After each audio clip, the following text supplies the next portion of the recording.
Good evening, everybody. Just gonna have a Friday night chat, little short, small chat. Couple of things to address. I haven't been doing as many videos, and there's been many reasons for that. Primarily the weather. It has been unbearably hot and humid, and by the time I get off in the afternoon, the heat index is well over 100. I just can't get out in that. Also, when I can get out, which I am waiting until later in the evening, this is the time that the wild lettuce is winding up. That is my primary focus, is wild lettuce. Just is what it is. The reason for that is because I have found it to be the broadest spectrum healing plant medicine that you can have. It has powerful pain relief. It oxygenates the blood. It's an antispasmodic, which covers a whole plethora of ills and ailments. And so as I read about it even more, there's just, in many ways it's like marijuana, in that marijuana has been used for many things and has been proven to be helpful in many things. But now, as people are being able to use it more and not have to worry about the legal consequences of it, and doctors are even starting to examine the plant has just layers and layers and layers of healing components. It's that simple. There are some plants that are that broad in their use. So wild lettuce is my focus. So also, these plants that are not cultivated, that I am foraging, that are just simply left out to their own devices, they are broken, or they are cut, or they are becoming blighted, or they are having the withered brown leaves.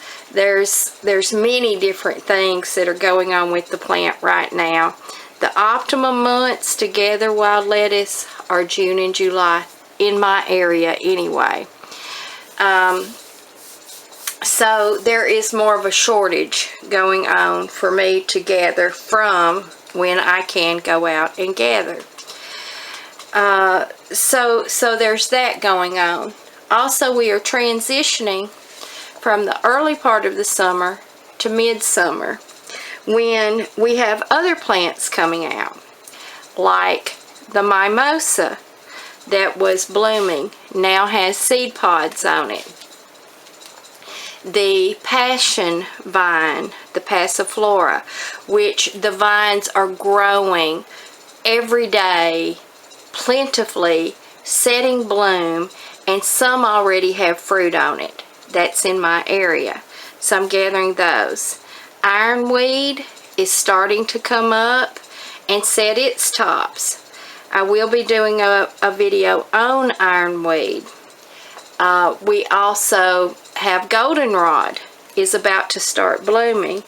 Now, if you're interested in goldenrod and ragweed, in finding out facts and truth and not going by misinformation, I do have a video on goldenrod and ragweed and their benefits, and how to tell the plants apart from each other, because they bloom at the same time and they often grow near each other. Goldenrod is not an allergen, ragweed is, and I explain why that is and how you know it is in that video. Now, I have been watching those plants. I only use the plants that grow plentifully in my area. That is my frame of knowledge. That is my frame of reference. So if you live somewhere else and there are different plants there, I encourage you to educate yourself on those plants. I'm not going to know about those kinds of plants. I would love to know more about peyote. It is being found out to be a miracle medicine. It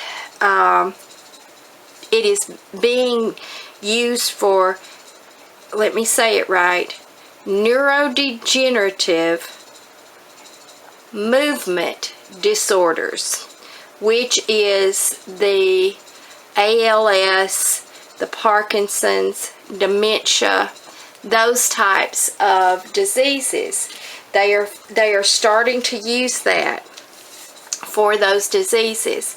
I have friends that are macro dosing with peyote that have like depression disorders, severe depression disorders.